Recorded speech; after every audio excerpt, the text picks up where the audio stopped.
Et dans l'actualité des idées aujourd'hui, quelle mémoire des frontières? On en parle autour du conflit en cours, Ukraine-Russie, avec notre invité Michel Fouché qui signe dans la collection Tracts de Gallimard, Ukraine-Russie, la carte mentale du duel. Avec ce court essai, le géographe et diplomate retourne sur un double terrain qu'il connaît bien, à la fois celui des frontières, physiques ou imaginaires, et l'Est de l'Europe, où il a été en poste, ancien ambassadeur aux pays baltes, notamment dans les années 2000. Il analyse ici, dans ce texte, la guerre en cours, tout en mettant au jour la cartographie mentale du conflit, de ce conflit fratricide qui oppose aujourd'hui ces deux nations. Bonjour à vous, Michel Fouché. Bonjour. Merci d'être avec nous. Est-ce que c'est une guerre de frontières, Ukraine-Russie? Est-ce qu'on peut dire ça? Oui, ça n'épuise pas tout, parce que c'est aussi une guerre entre un empire et une nation tard venue, la plus récente, sur l'histoire de l'Europe. Mais c'est en effet ce qui se joue en ce moment même, c'est-à-dire ce grignotage territorial à coups de pilonnage pour étendre ce qui était contrôlé depuis 2014, le Donbass, occuper le littoral de la mer d'Azov, c'est Mariupol, et puis continuer jusqu'à Odessa et jusqu'à la Transnistrie pour enclaver ce qui restera de l'Ukraine, dans le meilleur des cas du côté de Poutine, et empêcher tout accès à la mer Noire. Mais ce qui est intéressant, si j'ose dire, et un peu tragique, c'est la permanence de ces guerres de frontières dans un espace européen très particulier et complètement méconnu en Europe occidentale, et notamment en France, qui est l'isthme Baltique-Mer Noire. L'isthme Baltique-Mer Noire. Il y a l'isthme Adriatique, mer du Nord, Méditerranée, etc. C'est d'ailleurs de là que provient la Rousse de Kiev, qui était un peu à mi-chemin entre la Baltique et le sud de la mer Noire, Constantinople, Byzance. C'était une route commerciale des varègues, que les Byzantins en grec appelaient les Rousses, qui n'a rien à voir avec la Russie de Moscovie. Et donc c'était des marchands, une étape intermédiaire. Et c'est un isthme qui a toujours été disputé entre les empires, entre la Suède de Charles XII et le tsar Pierre le Grand, qui finit par l'emporter pas très loin des endroits où on se bat actuellement dans la région du Dniepr, entre les Ottomans et Pierre le Grand. Il y a eu une douzaine de guerres au XVIIIe siècle, au XVIIe siècle, entre les Polonais et les Russes. La Pologne, la grande nation slave rivale, beaucoup plus puissante que l'Empire russe jusqu'au XVIIIe siècle. Et puis derrière ça, l'Autriche-Hongrie. Et puis d'une certaine façon, le projet hitlérien d'asservissement des Slaves. Et ça se termine à Stalingrad, et ça ravage l'Ukraine. Donc c'est vraiment un espace qui a été meurtri par l'histoire, des terres de confins, des terres de sang, comme le dit Timothy Snyder. Et puis on repousse les minorités, y compris les communautés juives, de Vilnius à Tchernovitz, d'où tous ces massacres de la Seconde Guerre mondiale, une guerre dans la guerre. Donc il y a les grandes frontières des empires, mais qui sont des marches. Les empires ne savent pas où sont leurs frontières. Une guerre de frontières, et ce qui est intéressant, vous l'évoquiez, on peut à la fois imaginer déjà pour la Russie le désir d'élargir ses frontières ou de reconquérir des frontières qu'elle estime perdues, et pour l'Ukraine, l'importance de faire reconnaître ses frontières. Pour l'Ukraine aujourd'hui, de figer vraiment la matérialité de cette frontière qui justifie, explique aussi sa survie. Alors, ce qui est passionnant dans ce tract, c'est que vous imbriquez une double réflexion, comme souvent, géographique et historique. Vous êtes à la fois sur les questions de l'espace, on parlait de cette frontière physique, et sur les questions du temps. Ces deux données-là qui expliquent aussi ce conflit. Pourquoi ce duel met-il en scène pour vous deux perspectives historiques, Michel Fouché, à la fois le passé vers lequel la Russie ne cesse de se tourner et l'avenir, cet avenir que se cherche l'Ukraine? Là aussi, je dirais la longue durée est utile en prenant garde d'éviter tout déterminisme et toute répétition et même les leçons de l'histoire. Mais une des originalités de la civilisation européenne au plan politique et culturel, c'est la formation de la nation. Et donc, et la nation se forme contre l'Empire. Et donc, sur la carte de l'Europe, où les formations nationales ont commencé en gros au Xe, XIe siècle, en gros au Portugal, et puis après il y a l'histoire de France. Mais vous avez des nations qui viennent beaucoup plus tard, comme l'Italie ou l'Allemagne, la Pologne qui disparaît comme État tout au long du XIXe siècle, mais qui reste une nation, et en plus catholique et slave. Les pays baltes indépendants pendant 20 ans, de nouveau annexés, puis qui recouvrent leur indépendance. Et dans cette partie de l'Europe, on a des nations anciennes, avec une langue. La langue ukrainienne est en gros formalisée par Tchernevko à partir de 1845. Mais il n'y a pas d'État. Il y a eu quelques mois d'expérience étatique. Donc ce sont des États-nations tard venus qui le savent et qui ont toujours une conscience extrêmement vive qu'ils peuvent disparaître. Quand j'étais en Lettonie, on était content de penser que l'indépendance pourrait durer plus de 20 ans. On n'en était pas sûr. Donc l'enjeu de la souveraineté, de l'intégrité territoriale. Donc d'un côté, on a en quelque sorte une nation ukrainienne qui construit un État, de manière d'ailleurs assez chaotique jusqu'au 24 février, qui est divisé, etc., mais qui a cette orientation, je dirais, européenne, qui est dans la trajectoire européenne de construction d'un État-nation, dont l'intégrité territoriale a été garantie par la Russie le 8 décembre 1991, par Yeltsin, et garantie de nouveau par le fameux mémorandum de Budapest, dont tout le monde a oublié l'existence maintenant, ce qui n'est plus respecté, en échange du transfert des têtes nucléaires en Ukraine, qui étaient des têtes nucléaires soviétiques, mais basées en Ukraine. La Russie de Moscou, la Russie de Yeltsin, confirmait l'intégrité territoriale de la Russie. Alors, tout ça est tombé, évidemment, a été rayé, n'est plus du tout respecté. Mais la dimension territoriale est tout à fait fondamentale dans la guerre actuelle, et la situation actuelle interdit toute possibilité de règlement. Parce que le Kremlin a besoin de justifier cet effort qui se passe mal avec une annexion, et l'Ukraine ne pourra jamais accepter une partition. Donc l'enjeu actuellement, il est strictement territorial. Mais derrière ça, vous avez un État-nation en formation qui s'émancipe d'un État qui n'est pas un État-nation, qui est un État territorial avec une élite impériale. Voilà, derrière ça, vous avez une longue histoire. Et notamment, comme vous l'écrivez, en reprenant, je crois, la formule d'Henri Rousseau, ce passé qui ne passe pas. Pour Poutine, qui écrit, réécrit l'histoire, l'utilise, s'en sert en tout cas. On a pu le voir le 9 mai, cette semaine, lors des commémorations de la victoire de 1945, marquant la fin de la Seconde Guerre mondiale, avec ce long discours de Vladimir Poutine, justifiant à la fois sa guerre, ne prononçant pas une seule fois le mot d'Ukraine. Et puis, la veille, dans les mots de Volodymyr Zelensky, le président ukrainien, aussi cette convocation de l'histoire sur un autre registre, mettant en parallèle les atrocités d'hier et les bombardements d'aujourd'hui. On va écouter un extrait de ce discours, prononcé donc et diffusé dimanche pour commémorer le 8 mai 1945. Chaque année, le 8 mai, avec l'ensemble du monde civilisé, nous rendons hommage à tous ceux qui ont défendu la planète contre le nazisme pendant la Seconde Guerre mondiale. Des millions de vies perdues, des destins estropiés, des âmes torturées et des millions de raisons de dire au mal « plus jamais ça ». Nous savions le prix que nos ancêtres ont payé pour cette sagesse.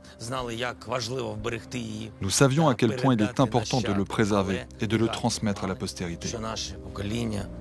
Mais nous n'avions aucune idée que notre génération serait témoin de la profanation des mots, qui, en fin de compte, ne sont pas la vérité pour tout le monde. Cette année, nous disons « plus jamais ça » différemment. Nous entendons « plus jamais ça » différemment. Le 24 février, le mot « jamais » a été effacé. Abattu et bombardé par des centaines de missiles à 4 heures du matin, qui ont réveillé toute l'Ukraine. Nous avons entendu de terribles explosions. Nous avons entendu, encore, Voilà, on croyait au plus jamais ça, dit le président Zelensky. Moi, j'entends aussi cette idée de la profanation des mots et à travers ce discours, cette idée de la profanation de la mémoire, de cette mémoire aussi, hein. Michel Fouché, qu'est-ce que vous entendez, vous, là, dans ce discours? Le plus jamais ça, c'est l'argument au sens du théâtre, hein, de la construction européenne. Donc, il ne faut pas avoir une vision institutionnelle des choses. C'est un processus, c'est une espèce de chaînage vertueux, deux par deux, enfin à deux. Hein, France-Allemagne, c'était pas évident. Mais c'était la seule solution de réintégrer le vaincu et sous pression américaine de forcer Paris à tendre la main. Hein, aux Allemands, ça a été compliqué. En disant ça, l'Ukraine se place directement dans le giron européen aussi, mais bien dans entendu, cette histoire-là, dans cette mémoire-là. Mais bien entendu, c'est ce que le président, ce type extraordinaire, enfin, il a tout compris. Il incarne justement ce processus. Ensuite, il y a l'Allemagne et la Pologne. Et donc, le ministre allemand des Affaires étrangères, Genscher, Hans-Dietrich Genscher, demande à Roland Dumas, grand résistant, fils de grand résistant lui-même, germaniste, de l'aider à nouer avec la Pologne. Et Dieu sait quelle est l'ampleur du contentieux, enfin, du drame entre l'Allemagne nazie et la Pologne. Hein, l'aider à construire un processus comparable. Ils vont faire ça en Thuringe, chez Genscher, ça s'appelle le processus de Weimar. Et l'idée des Polonais, c'était d'avoir la même opération avec l'Ukraine, en sachant que les relations polono-ukrainiennes, jusqu'en 1992, sont extraordinairement compliquées, massacres réciproques, et puis surtout, l'Empire polonais a dominé une partie de l'espace ukrainien pendant 3 siècles. Le fait qu'il n'y ait pas eu d'État-nation en Ukraine, c'est pas seulement le fait de Moscou, c'est aussi le fait de Varsovie. Et donc l'idée, c'était de commencer ce processus de réconciliation. Et ça, il faut rendre hommage au président Kwasniewski, l'ancien président polonais, un jeune modernisateur du Parti communiste, un homme de la table ronde de 1989, qui permet la démocratisation. J'ai eu la chance d'en parler beaucoup avec lui. Et au fond, si, j'essaye de le dire, dans une Europe idéale, débarrassée de l'autocratie, des nostalgies impériales et des structures de force, on pourrait très bien imaginer, avec une Russie en voie de démocratisation, le même processus de discussion entre historiens, de réconciliation, d'office ukrainio-russe de la Genèse, d'office polono-biélorusse de la Genèse. On peut imaginer beaucoup de choses comme ça.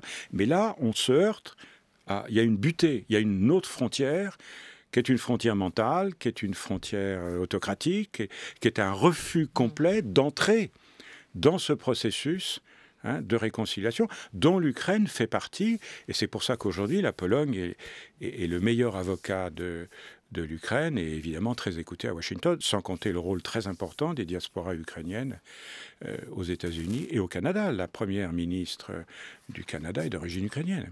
Donc ce sont des gens qui se font entendre. Michel Fouché, Ukraine, Russie, la carte mentale du duel. Elle est intéressante à reconstituer, à retracer ensemble, tel que vous l'avez aussi travaillé, imaginé. Et pour ouvrir cette réflexion, vous citez Václav Havel. La Russie ne sait pas vraiment où elle commence, ni où elle finit. Dans l'histoire, la Russie s'est étendue et rétractée. La plupart des conflits trouvent leur origine dans des querelles de frontières et dans la conquête ou la perte de territoire. Le jour où nous conviendrons dans le calme où termine l'Union européenne et où commence la Fédération russe, la moitié de la tension entre les deux disparaîtra. Cette phrase, elle paraît totalement actuelle, ou plutôt assez visionnaire, parce qu'elle a été prononcée en 2005, cette phrase de l'ancien président tchèque, et de désigner à ce moment-là l'Ukraine, quand la question lui est posée, comme se trouvant sur la ligne de fracture. C'est le cas, vous le dites d'ailleurs, on le voit bien 17 ans après, l'Ukraine l'est sur cette ligne de fracture depuis son indépendance en 91. C'est vraiment le cas. Oui, enfin, c'est une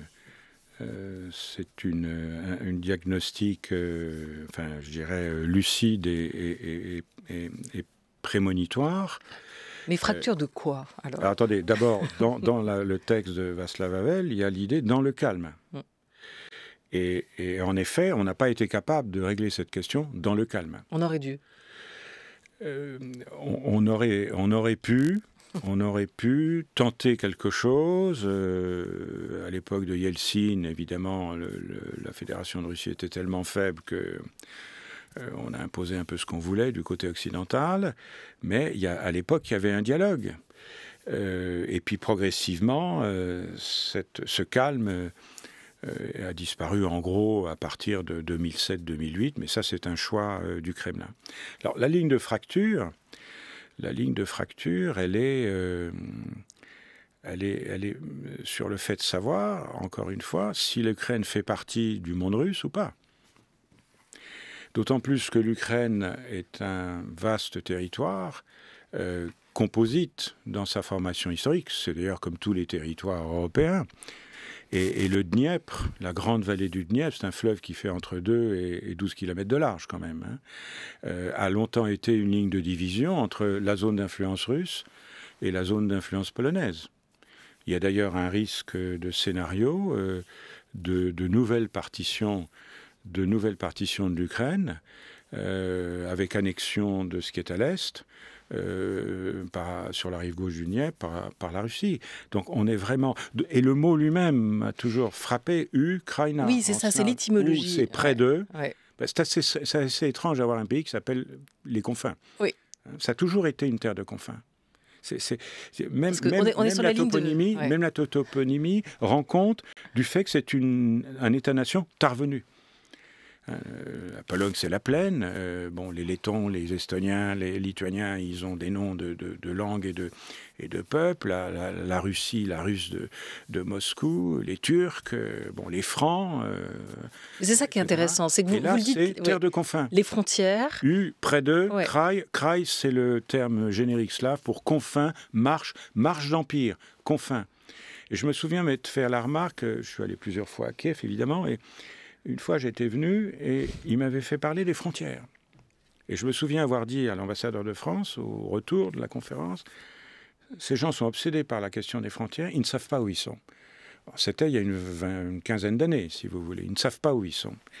Et c'était vrai, parce qu'au fond, ils ont toujours vécu dans le monde russe, dans le monde soviétique, et en plus, après les répressions staliniennes, le Parti communiste soviétique a beaucoup recruté de cadres dirigeants en Ukraine. La plupart des dirigeants du Parti communiste russe sont des Ukrainiens.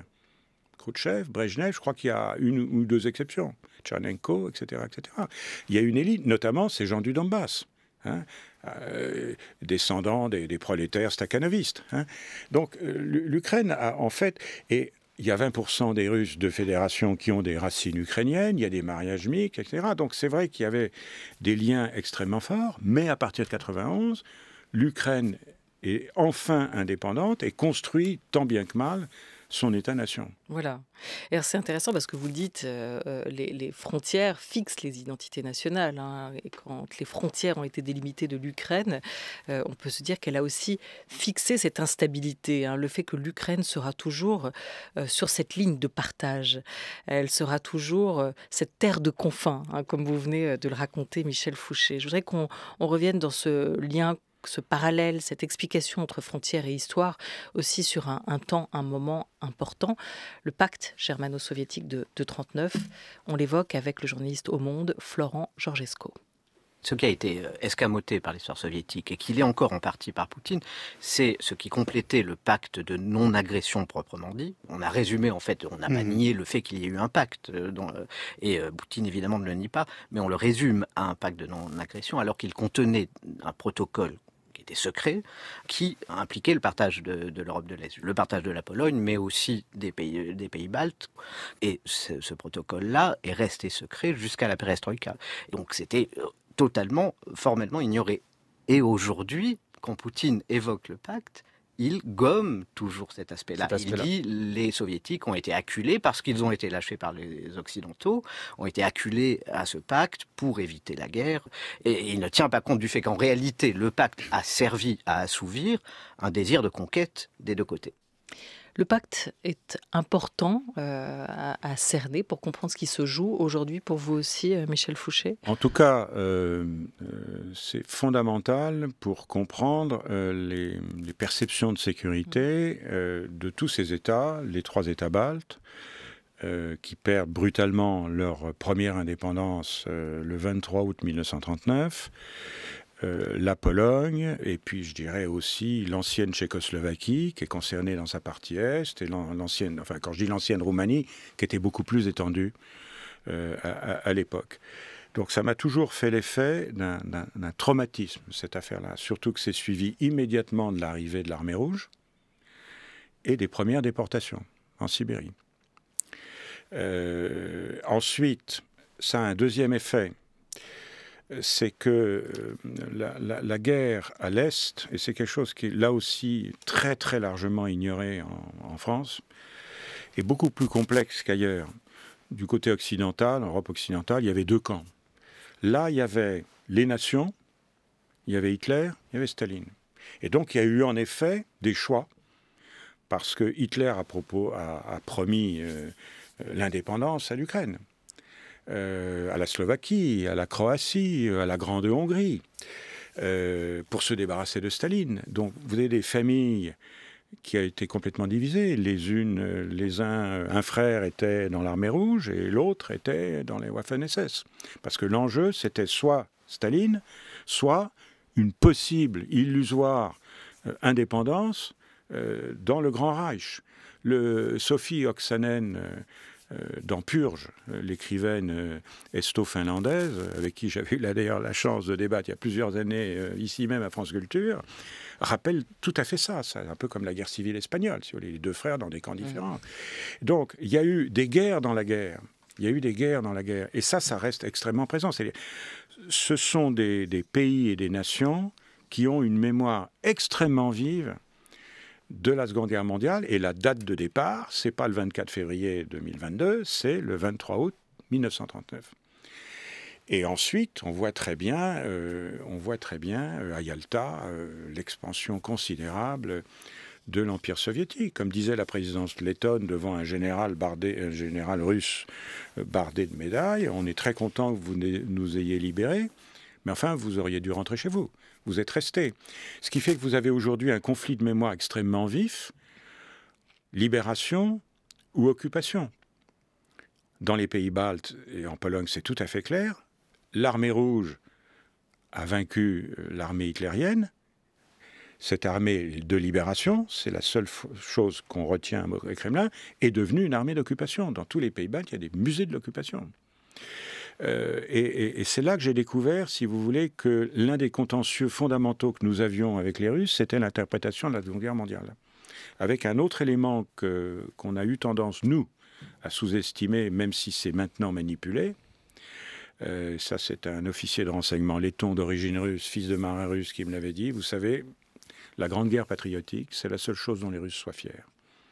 Et c'est vrai, il y a des monuments partout. Donc là, le Kremlin joue un peu sur une mémoire extrêmement vive. Et dans la version d'ailleurs de Poutine, on oublie complètement l'aide considérable, matérielle, des Américains, des Britanniques, à Staline. Tout ça, ça passait par le pôle Nord, par Anchorage, par le Groenland, par le Caucase. Normandie, Yémen. Ils n'ont pas fait ça tout seuls. Ils n'ont pas fait ça tout seuls. Mais nous ne pouvons pas non plus résumer la libération de l'Europe au débarquement, ce que nous avons un peu trop tendance à faire.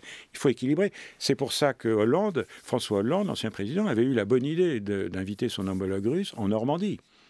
Justement, ce fameux format Normandie qui permettait d'essayer de calmer le jeu dans le Donbass. Vous voyez, il y a des liens très forts. C'est parce que Michel Fouché, la Russie avait sa propre carte mentale, justement, que Moscou ne pensait pas buter comme ça sur cette frontière ukrainienne. Elle a le sentiment qu'on lui a imposé cette frontière. Parce que la Russie n'est pas un État-nation. L'une des raisons, c'est qu'il n'y a plus presque le quart de la population qui n'est pas russe, hein, notamment les Tatars, tous les groupes musulmans qui sont en fait une obsession à Moscou. Et puis, deuxièmement, toute manifestation démocratique, hein, à commencer par la Révolution orange, la Révolution des roses en Géorgie, Maïdan, ne peuvent être interprétées que comme une intrigue occidentale. Oui, c'est une affaire de récit. Ils ne peuvent pas, de même que je commence le livre là-dessus, que les élites russes sont incapables, ont été incapables, restent incapables d'interpréter leur échec de 1980, l'effondrement de l'Union soviétique sur elle-même, par elle-même, à cause de la faillite du système. Donc, qu'est-ce qu'il leur reste comme justification aujourd'hui pour exister, comme raison d'être, si vous voulez? C'est la manipulation de la mémoire et la guerre. La guerre, c'est le code secret du système soviétique qui est maintenu ensuite par Poutine, et on se rend compte qu'il fait la guerre, en fait, depuis le début, la deuxième guerre de Tchétchénie. Hein. Le régime est plus stable en temps de guerre. Donc c'est l'Afghanistan, c'est la Syrie, c'est les conflits gelés dans le Caucase, en Moldavie, le Donbass, la Crimée, la répression violente en Tchétchénie, comme une guerre qui a duré presque 10 ans, 10 ans en Afghanistan, la Syrie, aujourd'hui le Mali, évidemment ils nous ont piégés au Mali, avec Wagner, on n'a parlé que de ça, nous, pendant plusieurs mois, alors qu'en fait on ne regardait pas l'Ukraine, on regardait le Mali, on s'est fait piéger. Mais c'était volontaire, etc., etc. Mais le code secret, comme dit Andrei Gatchev, c'est la guerre. Et donc, c'est là qu'on est, si vous voulez. Et donc, il faut parler, mais enfin, on n'obtiendra jamais rien. Et pour l'instant, Moscou ne veut pas parler. Non, mais moi, je me souviens, quand on faisait des visites officielles, quand j'avais des fonctions on allait à Moscou, on discutait. Je me souviens, dans l'avion du retour, on discutait avec les autorités françaises. On donne, on n'obtient jamais rien. Et en ce moment, c'est pas possible. L'enjeu aujourd'hui, c'est prendre le maximum de territoire ou en perdre le moins possible avant de créer une situation sur le terrain bloquée qui amène à une éventuelle reprise de discussion, mais je n'y crois pas. Alors justement, à propos de territoire à prendre, à contrôler, en ce moment, c'est Odessa qui est à la fois l'objet d'un blocus naval russe et sous le coup de frappes qui se sont intensifiées dans les dernières heures avec cette volonté de la Russie de contrôler en partie ou tout le littoral ukrainien, autre frontière. Et puis, il y a une autre zone importante, c'est le Donbass. J'aimerais qu'on s'y arrête quelques instants avec vous, Michel Fouché. Vous aviez évoqué ce rapport libération-occupation et au Donbass, ce sont des familles qui ont été divisées aussi par l'histoire. Le Donbass qui est un point névralgique. On y revient en son avec un extrait du podcast quotidien de Grégory Phillips qui fait le point tous les soirs sur la situation en Ukraine avec des envoyés spéciaux de Radio France que vous pouvez retrouver en vous abonnant sur le fil des podcasts de la maison. Et c'est pour l'instant Virginie Pierronneau qui parle du Donbass, cette frontière cicatrice. C'est une région qui est absolument symbolique et qui a longtemps été stratégique pour l'URSS. À l'époque soviétique, il faut voir comment les mineurs du Donbass étaient traités. Ils étaient traités en héros. Ils ont été magnifiés pendant des années par la propagande. Donc si Vladimir Poutine s'en prend aujourd'hui au Donbass, c'est parce que cette région, elle occupe une place énorme dans l'imaginaire collectif. Le Donbass, pour Poutine, c'est un peu comme l'Ukraine d'ailleurs, c'est russe, point. Et puis, il faut savoir aussi que du temps de l'URSS, le Kremlin avait très peur déjà des velléités indépendantistes. Et donc, ils ont tout fait, en fait, pour faire venir des mineurs russes dans cette région du Donbass. Et ces mineurs, d'ailleurs, étaient attirés par les conditions de travail dans le Donbass, puisqu'ils étaient bien payés et qu'ils avaient beaucoup de considération. Voilà, Virginie Pierronneau, journaliste à la rédaction internationale à Paris, ancienne correspondante à Moscou. Michel Fouché, sur le Donbass, sur cette zone, cette région qui ressemble à une plaie ouverte, là encore, dans l'histoire entre ces deux nations. Bon, un peu de géographie. Donc le Donbass, ça veut dire le bassin du Don. Il y a 3 parties. L'Ukraine, comme l'ancienne Russie, était divisée en oblasts, appelons ça des provinces ou des régions. Louhansk au nord, Donetsk au sud et à l'est, Kouban. Ça fait aussi pas. Mais là, c'est en Russie depuis 1922. C'est l'un des 2 grands bassins houillers de la Russie. L'autre, c'est le Kouzbass, peu importe.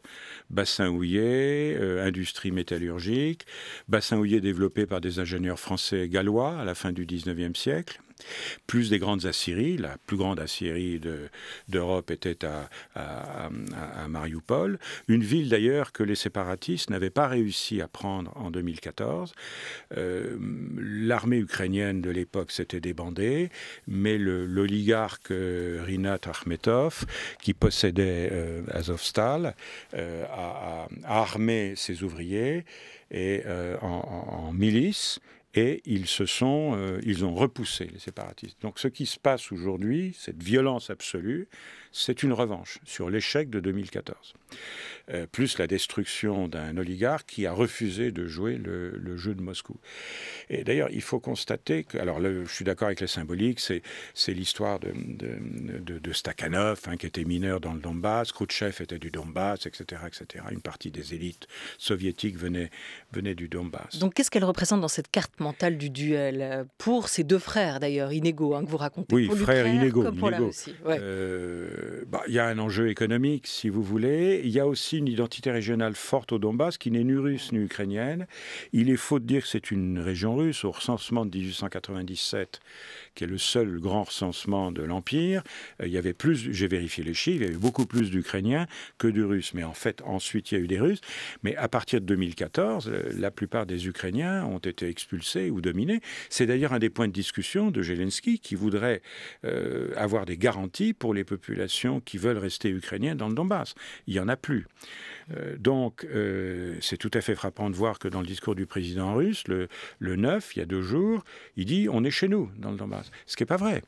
Ce qui n'est pas vrai, mais c'est une façon de faire écho à la Seconde Guerre mondiale, on défend notre territoire. Donc, une partie du Donbass, encore une fois, a été donnée. L'importance symbolique aussi pour l'Ukraine est très particulière, c'est que l'Ukraine,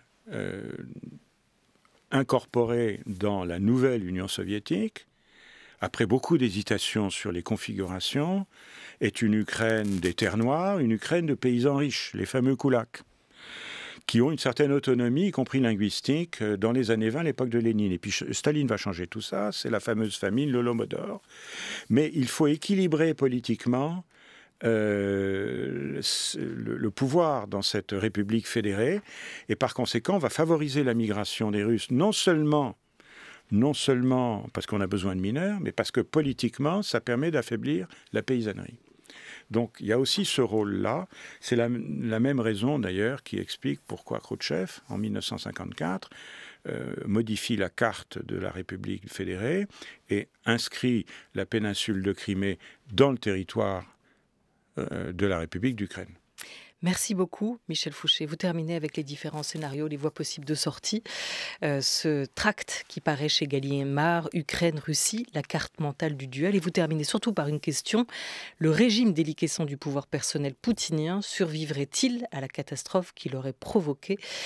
La question restera ouverte et je vous remercie beaucoup d'être venu nous parler aujourd'hui de ces cartes mentales, de ces frontières et de ce conflit en cours Ukraine-Russie. Merci, Michel Fouché. Merci à vous. Un grand merci à toute l'équipe de la Grande Table, Lauriane Delacroix pour la Grande Table Culture, Lucas Bretonnier pour la Grande Table des Idées, avec Mayalène Despio-Courret qui a préparé ces 2 émissions. À la technique, Mickaël Simon, à la vidéo Marie-Claire Oumabadi et à la réalisation Louis-Valentin Faury. Merci beaucoup à tous.